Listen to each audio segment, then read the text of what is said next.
Maayong buntag sa inyong tanan. Ako di ay si Karen Maid, nagpuyo diri sa UK, kauban ang akong bana nga Briton ug ang among anak na 3 years old, si Zaira. In less than 2 weeks or actually 8 days na lang kay manghawa namin diri sa UK, ang among balay kay nabaligyan niya. Kung gusto mo makita kung unsa itsura sa among balay, tanawa lang tong akong first nga gi-upload nga video nga among balay sa UK or balay sa UK. Mao na siya ang title. So, daghan ako na post ba. By the way, salamat kay sa mga nag-subscribe. 1,000 kapin subscribers na ang atong YouTube, ang atong bagong nga YouTube. Grabe. Happy kay ko ba. Wala ako nag-expect nga nakapaspas. Salamat kay sa inyo, no? Ang ato ding video karon kay about sa Zara haul. First time na ako gipalitan si Zaira or first time ko nakagastog ing ani kadako kay Zaira siyang sanina. So, nako'y pagkainot no, or nako'y kanang careful ko sa kwarta ba, especially sa mga sanina bitaw kay siya bata pa man, paspas ang iyahang pagdako. So, mga isa ka tuig na siguro, or less than 1 year lang yan magamit ba. So, mong careful ko sa pagpalit-palit o mga sanina niya. Yang daddy mo, ito'y gastador nga, dito yun mato sa Ralph Lauren, mga medyo mahal nga mga gamit. Whereas ako yun permintiga pugong, ako man po'y majority ako gapalit siya mga gamit bitaw. Wala pa na ako siya napalitag mga panlakaw o pang-auto mga sanina since nag 3 years old siya. Yang mga sanina nga yung gipanggamit karon kay kato ng mga gifts siya katong nag birthday siya 2 months ago gipang tagaan siya mga dresses kay every time ang good nga na siya birthday o party nya mga tana ang mga akong gipang invite kung unsay gift para sa iyaha. Ako yung ginaingon kay mga sanina gyud. Kay parang ako mapat usanina ba. Kabalo mo mas nicer man gyud nga bisan pag na may kwarta maka-afford mo mas tiada man gyud nga respetuhon nimo ang kwarta kabalo ka mo manage sa kwarta di ka basta-basta lang mo gastos tungod kay ma-afford ninyo di ba kay dili permi baskog ka dili permi nga na ay kwarta permi. So, mao nga respetuha ang inyong kwarta. Ayaw pagpataka gasto kung dili man importante, no? Before ko nag-vlog, nag-ampo ko. As I mentioned, always nga gina-practice na ginako nga mag-ampo before mag-start ang akong day. Daghan kay sa tuwa mga Pilipino, majority sa tuwa mo tuo sa Ginoo mga Kristohanon ba? Nice. Pero, daghan po kay sa tuwa pod nga motuo Ginoo pero ang ilang mga lakaw dili sa Ginoo kundi kay Satanas ba ang ilang mga baba, mga istorya walay Ginoo, puro mga pamalikas, puro mga bastos, puro mga malipay sila kung ila bitaw mga istorya kay puro mga bastos bitaw. Masig pamalikas, dili na sa Ginoo. Hinahinay ta sa mga giingon sa Biblia, giingon sa Ginoo nga hinay-hinay sa inyong istorya, bantay inyong mga istorya, inyong mata bantay kung unsa inyong gipang tan-aw, unsa inyong gipang paminaw kay matakdan man gyud mo gyud ang inyong kasing-kasing dapat pure. Mao na siya nga bisan pag motuo ka Ginoo nga gibuhat ka sa Ginoo tapos inyo din imong mga lakaw dili sa Ginoo di ka pong kamaluwas useless bitaw just like kung magsimba ka kay para lagi mo serve ka sa Ginoo mao na imuhang hunahuna pero pag naka sa simbahan nagsikag tanaw-tanaw dito sa mga tapad sig panaway silang sanina silang sapatos silang dagway sa ilang makeup, wala gyapon. Walay pulos ang iyong pagsimba kung nakasala ra day kari ay. Dito na lang ka sa inyong balay pag-ampo, dito ka sa ngit-ngit sa inyong kwarto, mag-ampo ka sa Ginoo, di pa ka makasala, no? So, mo na giingon sa Ginoo nga dapat bantay ang inyong kasing-kasing, dapat pure na siya. Ako nag-ampo ko karon nga dili na ako dunggo na akong kasing-kasing kundi unsay ibutang sa Ginoo or iingon sa Ginoo sa akong kasing-kasing kay kung ako lang makasala gyud ang resulta.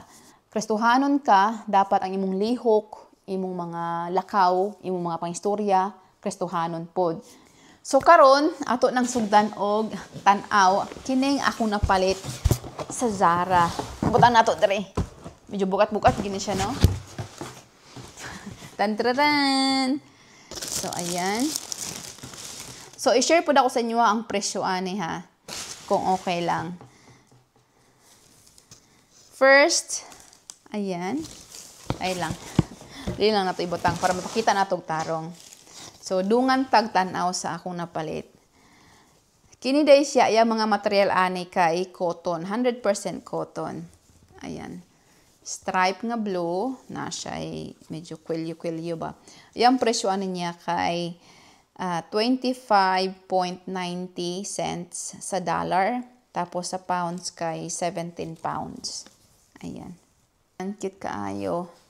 Kini siya kay 25.90 sa dollar. Ako na ibot iingon nga 26 no instead of 25.90. $26 ni siya sa pounds kay $16.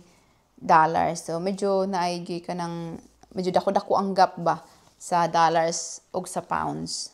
Ayan, cute kaayo. Perfect ni siya sa kanang summer kay na siya buslot ba. 100% cotton po ni siya.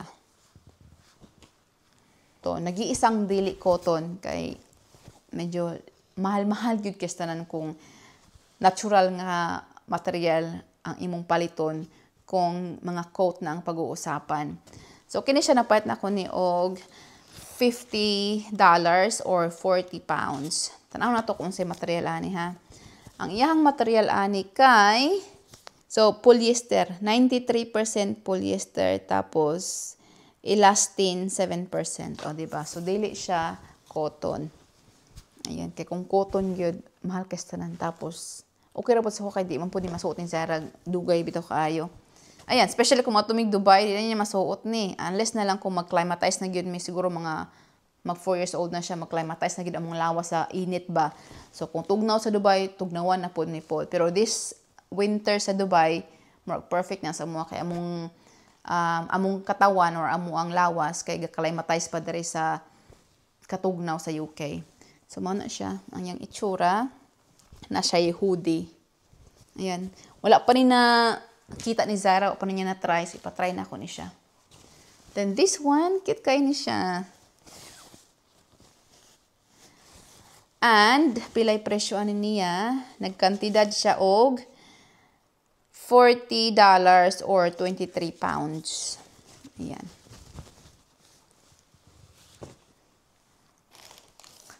Kini-cute po kaayo ni na siya mga prints ba nga be. Ang iyang kantidad ani kay $23 or 13 pounds. Ayan. So, again, 100% cotton. Ayan. Nakalagay ani kay it's a match. Happy Bear Friends. Happy Bear Friends. And then, nagpalit ko siya nga pang undershirt. So, kini mga brato running undershirt. Mga plain lang. Dakua po daan yun. Dakua kini siya ba? Pang 3 years old may nakabutang ani. Good. Oh, 3 years old. Kini siya $10 or 7 pounds. So, kung dili kay tugnaw, so ako na siyang ipasuot sa iya ha. Tapos, kini dayon ang first. Kini ang first, and kini dayon ang sa taas. Para di na kailangan og mga coat bitaw. Dako kayo yung undershirt ay. Tanawa. Mas dako pa sa kuan ba jumper or sa jacket. And then kini pod nagpayad ko ka ng pink. Again $40 or 26 pounds. So nagpayad ko og pink ug blue ani. Pasuot ka na ko na siya no kay para kung unsay bagay gid siya ha. Mo to akong ikip. Pero mas gusto magtsadahan mo ko siyang kuan gud uy itsura ba. Ayan, pink and blue. Okay? And then Peppa Pig. Kay napakahilig yun sa Peppa Pig. Ayan, so set nga Peppa Pig nga pang autumn siya. Ayan. So, kini siya, nakuha na ko na siya og medyo barato. Kay nag-discount siya 25%. So, $36 ni siya or 20 pounds. Pero napait na ako na siya og 13 pounds. So, naka-discount ko og 7 pounds ata. Ay, 15 pounds ako na napalit. So, naka-discount ko og 2 pounds. 2 pounds today. That's fine. Better than nothing, di ba? And then, Stitch nga kuan pod set. Para sa pod silag presyo. Naka-discount ko po kuan mga 2 pounds. Ayan. Itsura, Stitch. Nasa leggings. So, tulo ka set ang ako napalit ani, ang isa ako nang gipasuot sa iya og nalabhan na siya. Kuanto siya katong sky nga iro ba. And then another undershirt. Dako kay tanan siya to nga 3 years old. Ngano man eh. Ako na siyang iuli, ilisan na ako siya kay dako kay tanan siya. Ambot lang ko na pay time mauli ni siya bay. Ilisan na ako ni siya pang 2 years old. Kay dako gid kaayo do. Ayan. So, kung makaadto may glade siguro, ito na ko siya iuli. Dako kayo. Ako na siyang i-separate. Kini dako po daan eh. Pero okay lang kay pantulog man siya. Nagpait ko siya isa ka pantulog nga komportable. Kay isa ra man gud ang yang pantulog gud. So, akong gidungagag isa. Ayan. Kini siya kay $23 or 13 pounds. Ayan. And then, another undershirt. Kini siya, 3 years old. Perfect size. Oh, perfect iyang size, anay. Dili para itong duha nga dagko kayo. Kini siya kay $16 or 10 pounds. Ayan. Cute, tipay. And, nagpat ko siya ka ng leggings.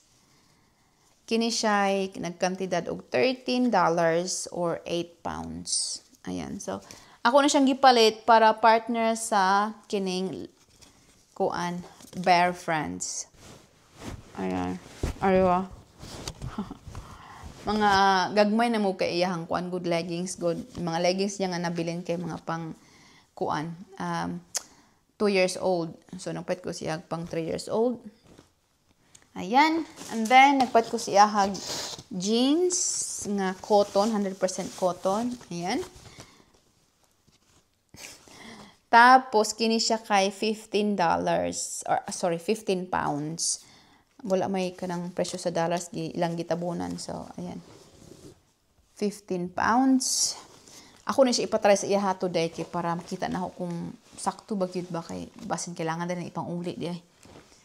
And then, another jeans pod nga medyo dako-dako pareha atong isa pero wala siya color.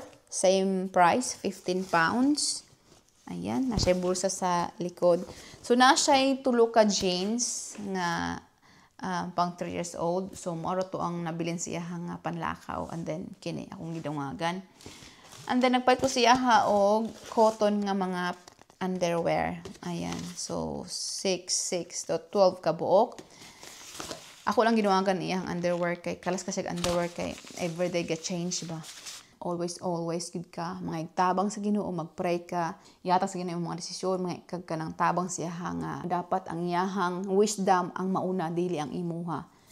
So, mao na siya nga atong video ko day karon. Salamat kay sa inyong pagtanaw. Salamat sa inyong pag-subscribe. Next na nga video, akong i-share sa inyo kay about pud sa ako ang mga bag o akong mga sapatos. Gusto na ko na-share sa inyo kay nalang ko'y gusto nga wisdom nga i-share. Again, daghang salamat. God bless ato ang lahat. Bye!